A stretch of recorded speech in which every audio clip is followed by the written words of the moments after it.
Today I'm going to show you how to make the most Danish of Christmas cookies. They're so good.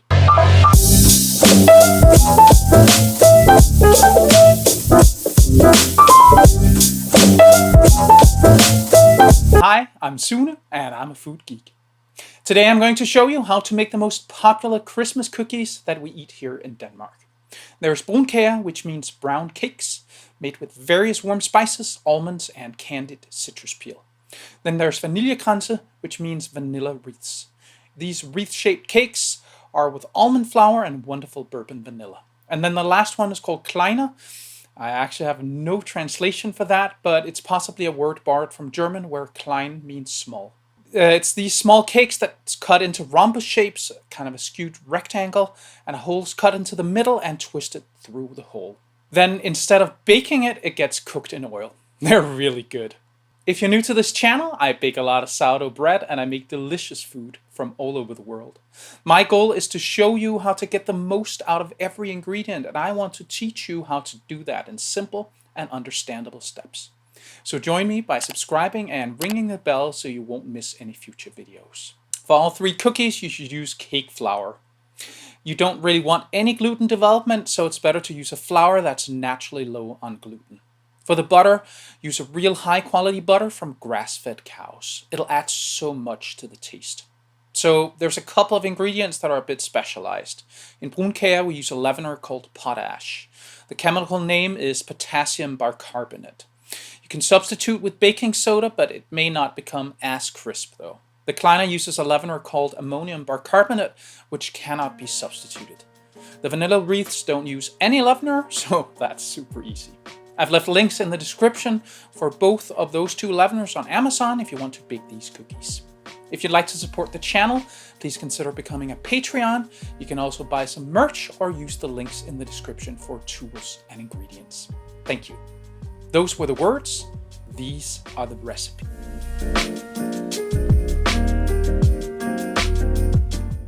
First, melt 125 grams or half of a cup of butter. 125 grams or half of a cup of packed brown sugar, 70 grams of corn or golden syrup. I put it on the microwave on low. In the meantime, add the following ingredients to a small bowl. 250 grams or 2 cups of cake flour, 2 teaspoons of ground cinnamon, half a teaspoon of ground allspice, 1 teaspoon of powdered ginger, half a teaspoon of ground cloves. Then add 75 grams of roughed chopped almonds. Add 25 grams of candied citron peel. If you can't get that, use candied orange peel. Mix it up pretty thoroughly.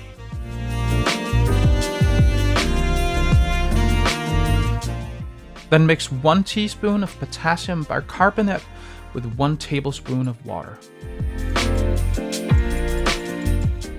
Grab the butter mixture from the microwave and mix it up. It shouldn't be too warm at this point. Add the mixed leavener to the butter mixture. Then add the entire butter mixture to the flour mixture. Work them together using a spatula.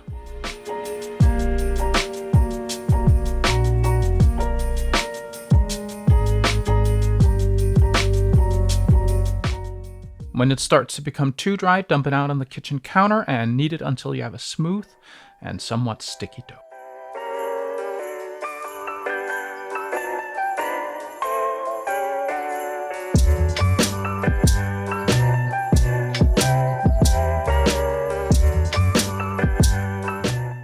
Roll it into a log about the size cookies you want.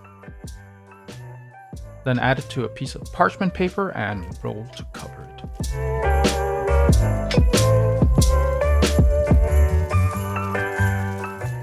Put the dough in the fridge for at least 4 hours. When you're ready to bake, heat your oven to 175 degrees Celsius, 350 degrees Fahrenheit. Grab a parchment-lined baking sheet, a cutting board, and a very sharp knife. Cut the dough into very thin slices and put them on the baking sheet.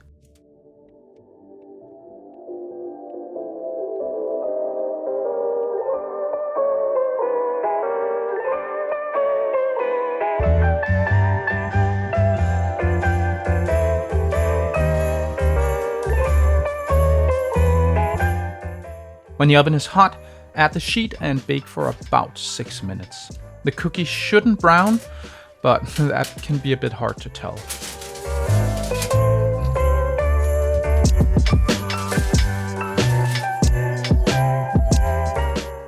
Take them out and put them on a wire rack.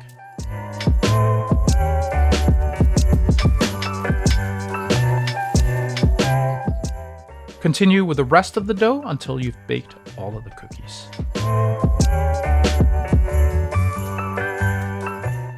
Note that they're really soft when they come out of the oven and won't be crispy until they're cooled off.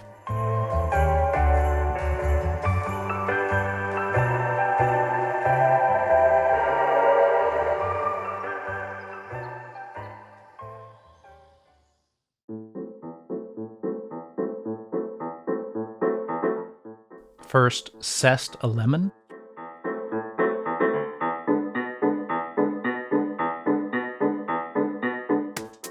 And then chop the zest finely. And add it to a small bowl. Squeeze half of a lemon into a small bowl. To a small mixing bowl, add 75 grams or 1/3 of a cup of room temperature butter. A 1/4 teaspoon of vanilla powder, 1 tablespoon of lemon zest, 3 tablespoons of whipping cream,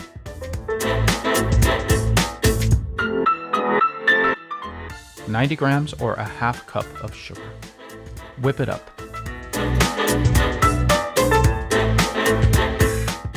Don't be like Sune, start by mashing up the butter before whipping.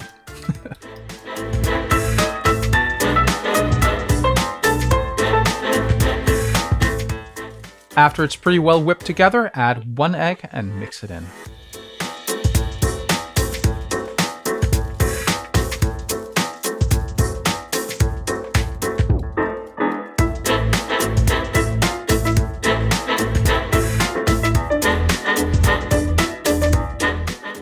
Then mix up 1 tablespoon of lemon juice with 1 teaspoon of ammonium bicarbonate. It should foam. Add the leavener to the butter mixture. Mix it up.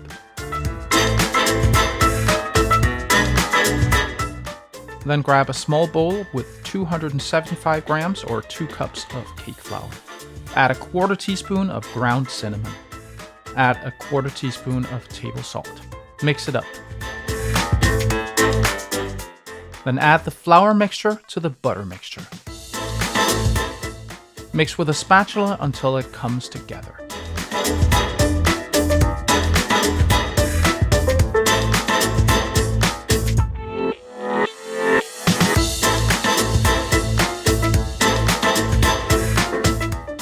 Dump it out on the counter and knead it until you have a cohesive dough.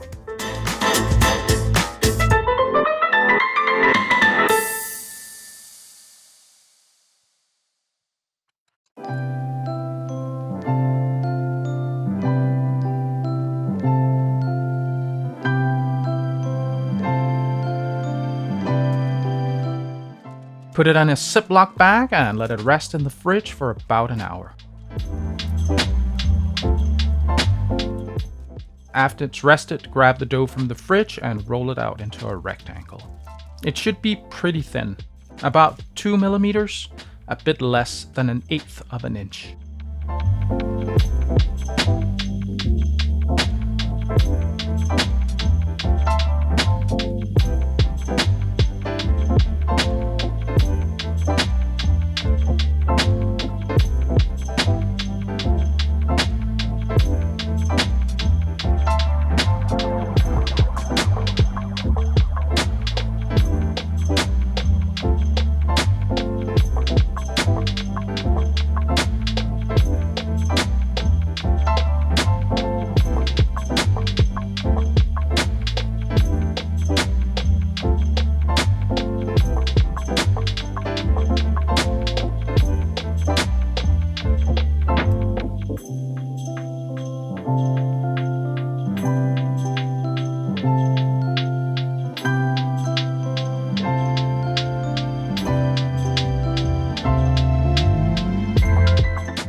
Then cut them into rhombus shapes with the pastry wheel cutter.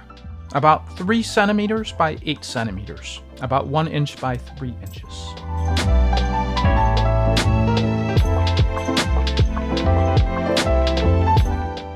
Cut a hole in the middle of each rhombus.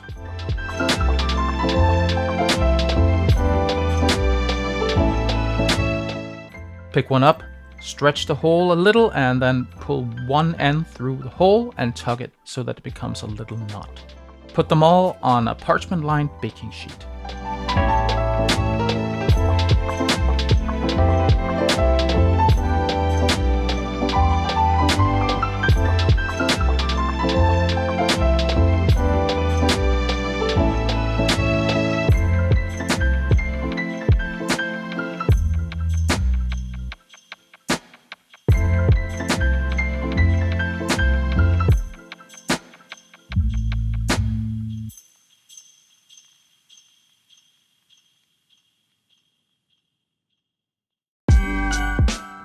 After they're all shaped, heat a pot of 1 liter or 4 cups of neutral tasting oil. I used rapeseed, but you can use peanut, grapeseed, or canola, for example. It should be 180 degrees Celsius, about 360 degrees Fahrenheit. Add a couple of Klejner at a time and let them cook on both sides until they're golden brown.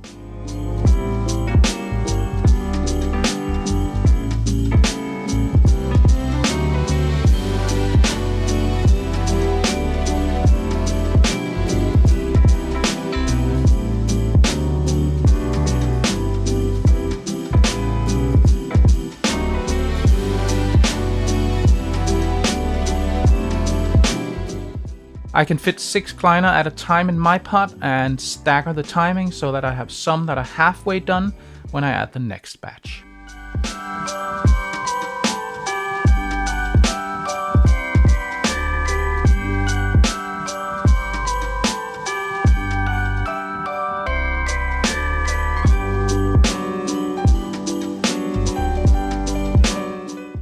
Let them cool on a wire rack with kitchen paper underneath.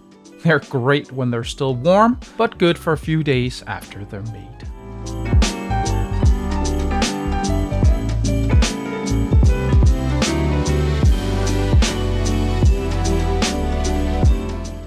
Heat your oven to 170 degrees Celsius, 350 degrees Fahrenheit. Start by cutting a vanilla pod in half and scraping out the seeds.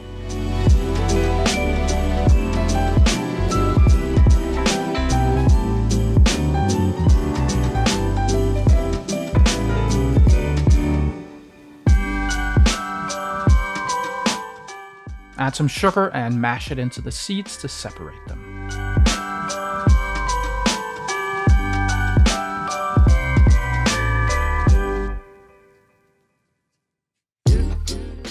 Add the vanilla sugar to a small mixing bowl.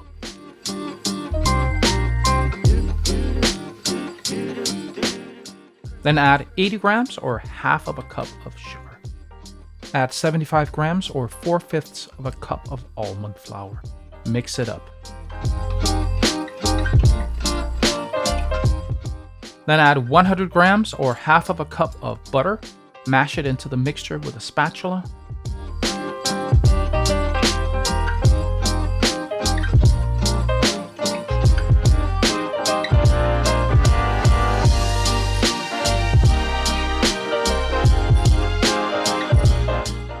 When it comes together, add an egg. Mix the egg into the dough.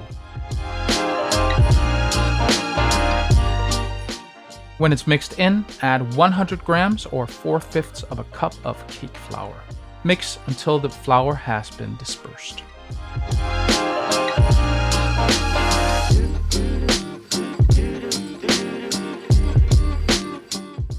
Then grab a piping bag and fit a star-shaped piping nozzle. I'm using a huge one because I like my wreaths big, but you can easily use a smaller one. Add the dough to the piping bag and squeeze it so that it's ready to pipe.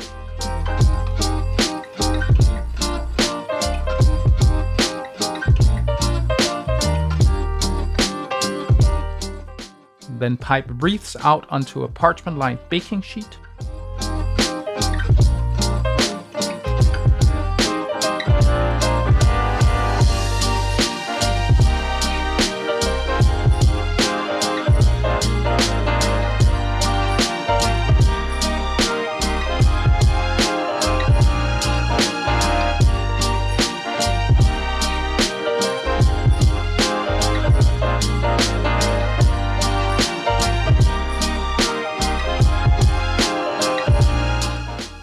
Then add the sheet to the oven and bake for 8 to 10 minutes.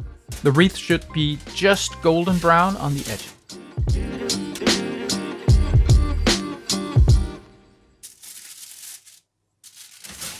Grab them and let them cool completely on a wire rack. They won't be crispy until they're cooled down completely. Now that all the cookies are done, let's have a look at them on some delicious B-roll.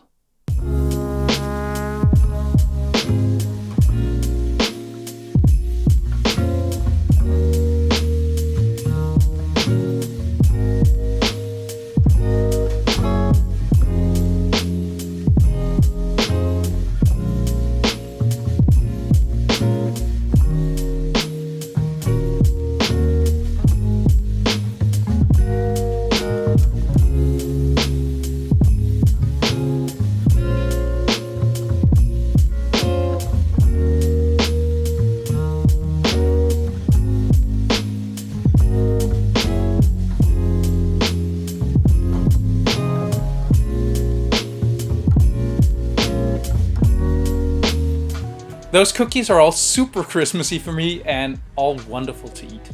I hope you'll try and make some of them. Let me know in the comments what kind of cookies that you usually eat for Christmas. I hope you learned something today. See you next time.